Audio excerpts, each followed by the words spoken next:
za prodaju i ostaviti. Za početak malo kaktusića.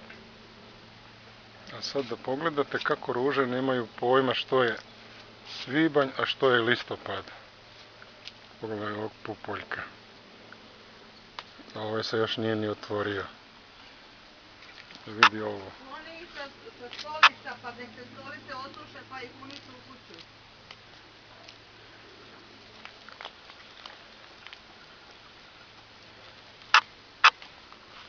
Malo brosiljka.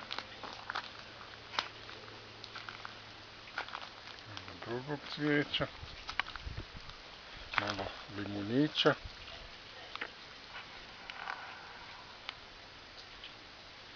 Malo kaktusa. Bugundvilija.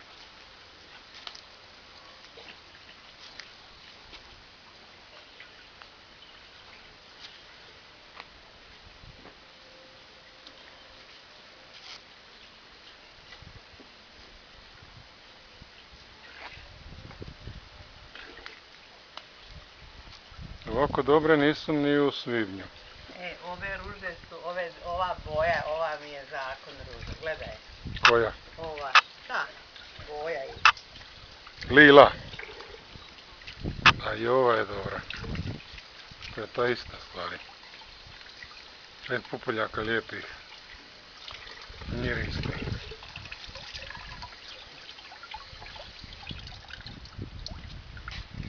One dole ne zna se koja je lipša od koje. Ovo je šefica zaslužna za ruže. Vidi, ove dole. Ne zna se koja je lipša od koje. A ovdje je cvijeća među cvijećem. I ono što ja zovem cvijeće. Ljute paprike, samo nikle. A evo ove penjačice, doduše u maju bude potpuno pokrivena cvijetom da se ne vidi list. Ali sve nakon kiše i uz ovu toplinu sve živo je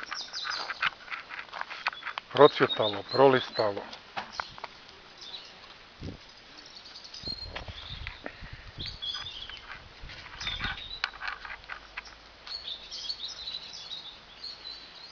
Biće uskoro i naranđi. Tu je i šparoge. A evo ove male pojedinačne, ne znam isto koja je ljepša.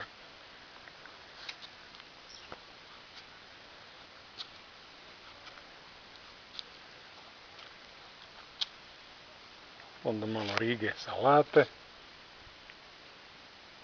Pa malo jabuka. Pa neven. Pa opet ruže, ružice.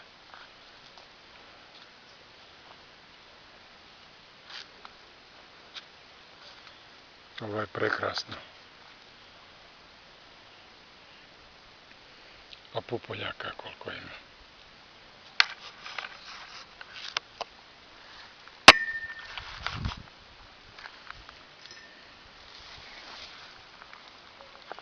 A ova, tek ova, šećer na kraju, gled. Kakva je, koji su lijepi izdanci, koja je